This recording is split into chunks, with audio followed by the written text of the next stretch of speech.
Madam game changer cinema ఎట్లా ఉంది? అంటే వన్ టైం చూడొచ్చు.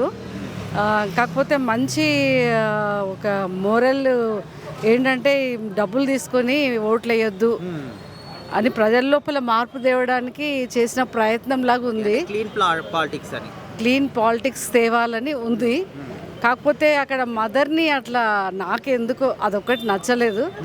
అంటే మనము తెలుగు ఆడియన్స్ అది అందుకని కొంచెం అది అట్లా ఒకటి లేకుండా ఉంటే ఇంకా చాలా బాగుండేది మూవీ.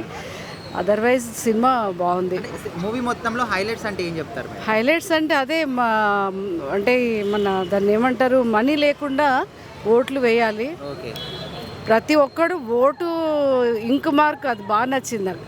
ఇంక్ మార్క్ లేకుండా ఎవరైతే ఓటు వేయరో వాళ్ళకి ఏది అడిగే హక్కు లేదు అని చెప్పడం చాలా బాగుంది.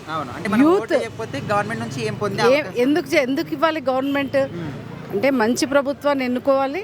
అట్ ద సేమ్ టైం వాళ్ళు మంచి రాజకీయ నాయకుల్ని అంటే మనమే తయారు చేయాలి. లంచాలు ఇవ్వడం కానీ అలాంటివి చేయకుండా ఉంటే 100% మంచి రాజకీయం అంటే రాజకీయాల్లో పెద్ద మార్పు వస్తుంది. అది అంటే రామ్ చరణ్ యాక్టింగ్ గురించి ఏం చెప్తారు? చాలా బాగుంది రామ్ చరణ్ యాక్టింగ్. ఇంకా అసలు చెప్పేది ఏం లేదు. రామ్ చరణ్ యాక్టింగ్ చాలా బాగుంది.